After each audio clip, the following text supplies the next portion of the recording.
if our habits shape our loves, then one of the questions that I have is, what does this say about spiritual formation and the church?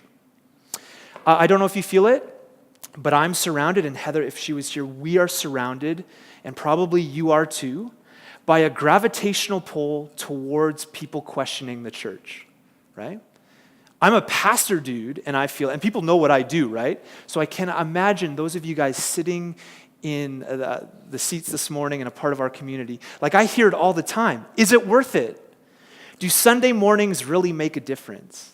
Like, I hear this all the time, can't we do something better with our time? And I'm not just talking about, obviously there's a secular, progressive world out there that would question why as Jesus followers we would do this. But I'm not talking about the world, the post-Christian world out there.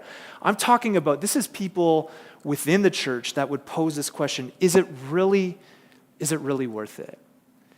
And so I know some of us in this room and some of us listening, we know and we feel it, that oftentimes this is a gravitational pull to our attention. Heather and I have even experienced over the last few years pastors who have told us flat out, right? They've said to us flat out, hey, if I wasn't leading a church, I don't think I would be part of a community. And that's like really weird for us because we don't do this for money or anything like that. I mean, we're super blessed to be in a position where it's our vocation, but that's just so foreign to us. But we feel the gravitational pull around church. Is it worth it all around us? So here's what I want to do. I actually want to take this to the lab this morning. This is a little bit out of character for us here. What I want to do is I actually want to open it up, and we're going to throw up 8 or 10 different things that we practice in our gathering. Now, don't get nervous. You don't have to speak out. But I've been really wrestling through this as a pastor, and I know as we kind of are drawn into this idea, does church really matter?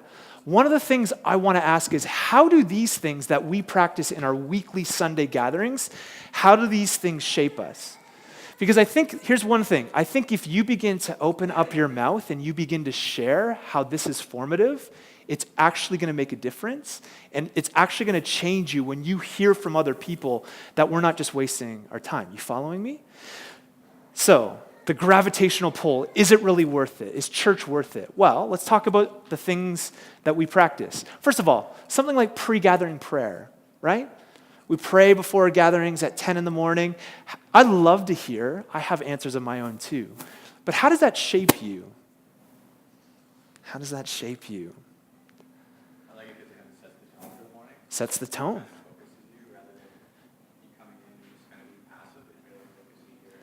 Yeah, so it sets the tone, it prepares you, it's not passive. I love that. Yeah. Anything else? I think when we talk about who we need to pray for, we become more aware of those in our community. Yeah. So when you declare who we're praying for, it makes you aware of the different, even this morning, there's all sorts of things that have happened in our community, and it made us aware. That's amazing. I think it teaches us to intercede, right? To stand with our brothers and sisters in contending prayer, which the Bible actually has a lot to talk about, contending prayer. The other thing is, one of the ways that it shapes us is I often hear people say, I really want to grow in prayer.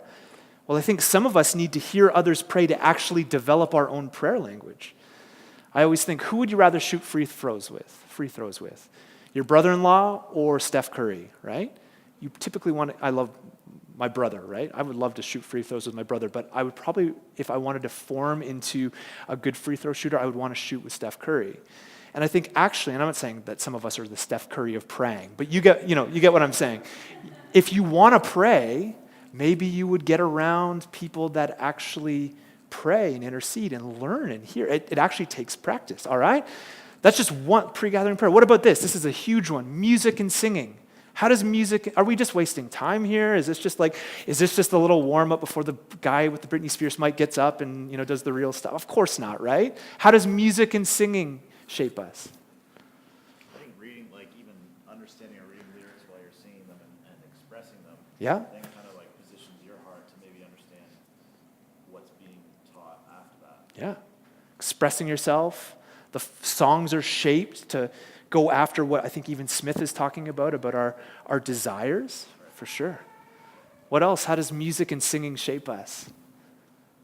It's good for me anyway. It's a reflection point of my week.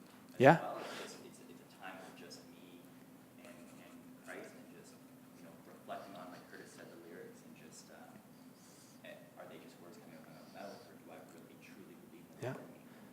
So good. Do I truly believe this? And this is one thing that music does.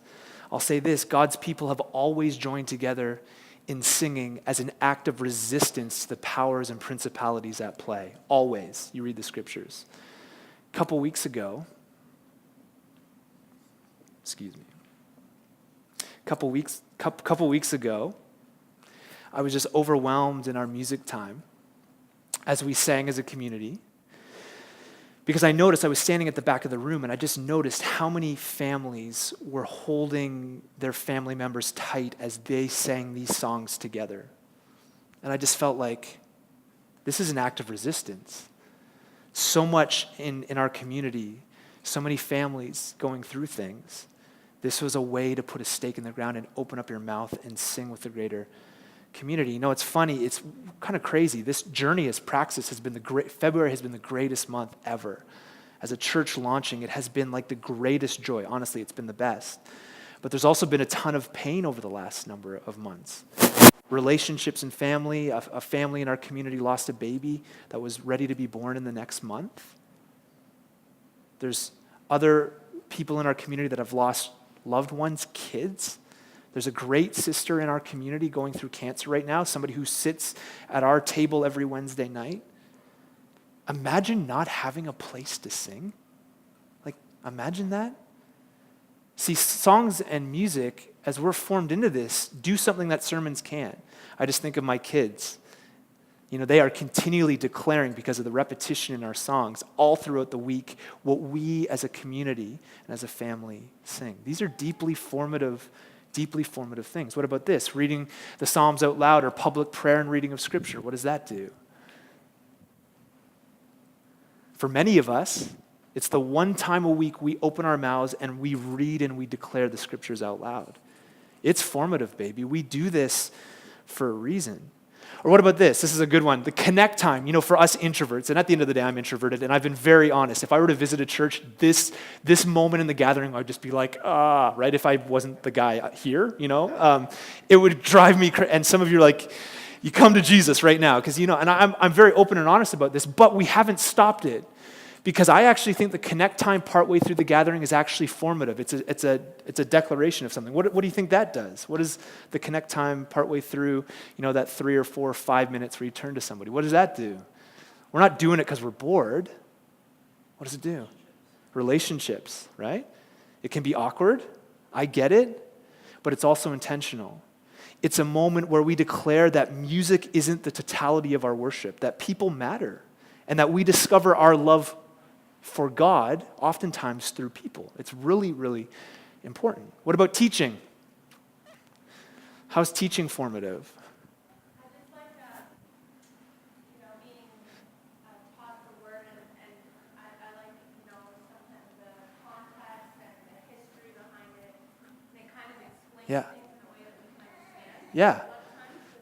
This is so good what you're saying. So context and history, that oftentimes it's hard too when you're working a job. Sometimes people that have more time connect, and we are big on the context of history. Obviously, when we walk through the scriptures, you learn and lean into certain things that necessarily you hadn't seen through your daily walk, which is, I'll just say this, if ever there was a time where teaching, and I know it's like, okay, the guy who teaches most of the time, if there was ever a time where teaching is most important, I think it's now in our post-Christian secular moment.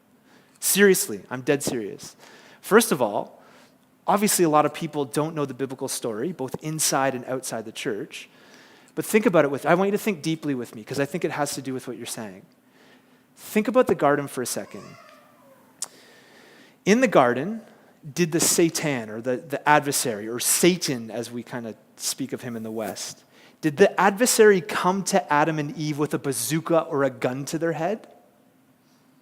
Obviously not. What did the adversary come to Adam and Eve with in the garden? Lies. The serpent came to them with an idea, right? Did God really say that? Is God really good? Maybe you could be like God if you did this and understand like him.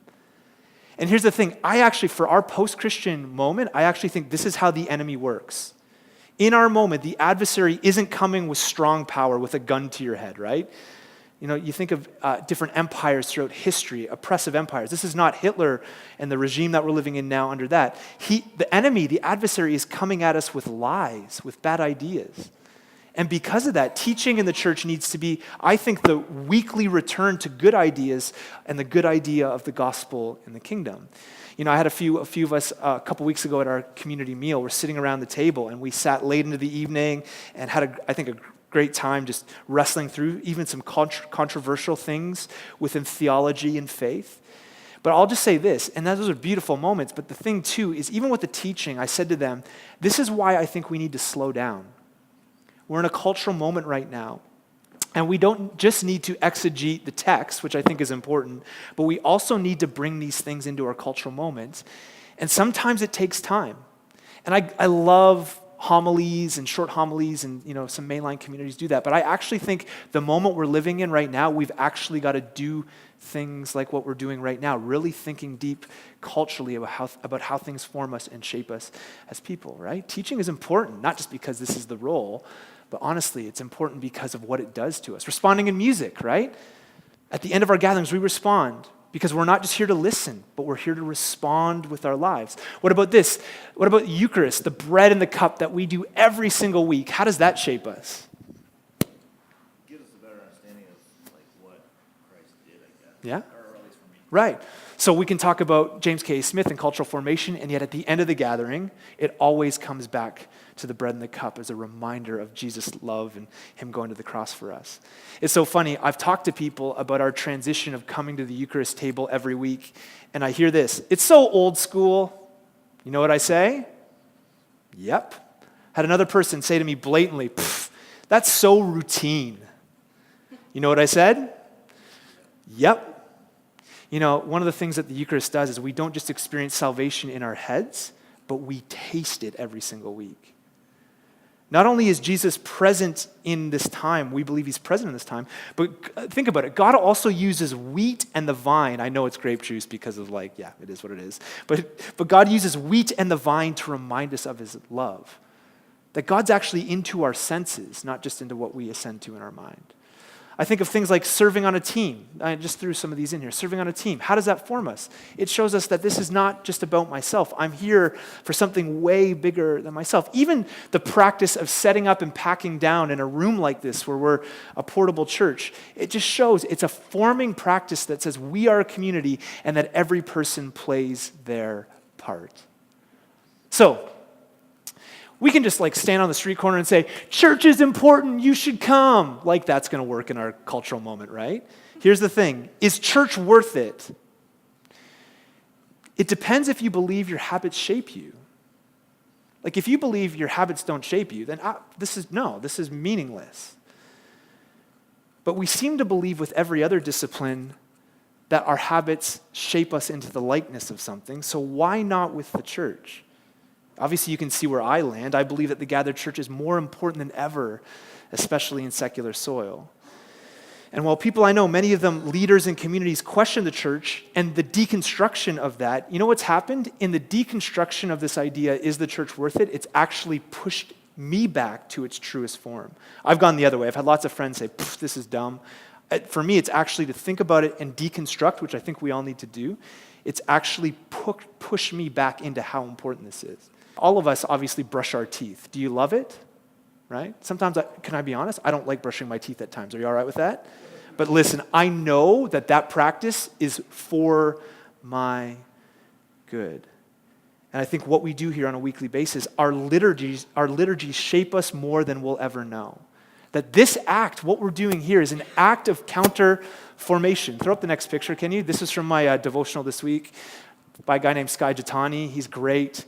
He says the average Christian in America attends church 2 hours a month. So average person in Canada comes to, if they're a Christian, a gathering for 2 hours a month.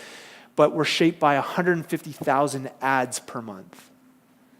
The question has to be, what is forming us? What we're doing this morning as we come around Word, Spirit, bread in the cup, it's actually forming us. It's reforming us. It's counterforming us. And we've always been strong on the fact here that, listen, we're not going to beg people to come to church. But if you want to be spiritually formed by the way of Jesus, gathering to practice this thing is how it's done. You know, people often want to be fully devoted followers of Jesus, but they don't want to do the things that fully devoted followers of Jesus do. And I had this happen countless times in youth ministry. End of the season, this always happened. I'd have parents that would come up to me, and they would say, why? Why isn't Johnny or Sally or whoever, why do they want nothing to do with the church? And honestly, it's because they haven't learned to love Jesus and love the church and love to do the things that Jesus did. They love sports, all of these things. None of these things are bad. But this was my experience. They love sports, activities. This is what you put your time into. Video games, their phones. These were the things that were their habits. And you expect them just to love their church by coming once? It's not going to happen because our habits orient our loves. But here's the beautiful thing in all this. You can actually reorient your loves through your habits, especially with things like your love for the church. You can so some of you have done this. You ate a certain way, and you craved eating a certain way that wasn't so good, and this is my life right now, right? But you made a decision to eat good things, and after a while, your habits reoriented your love for a particular kind of food. This for me was with running. So I began long distance running when I started college. And because I want to look like Mark Wahlberg, right? And it's just what it is. It hasn't happened, but maybe someday. It's all good. And I would run, and I hated it. I hated running. I hated it. And many of you guys know that after years of running, now I love it. My habit has reoriented my love for something. It can happen. And I would say even for the church, the practices and habits can shape us.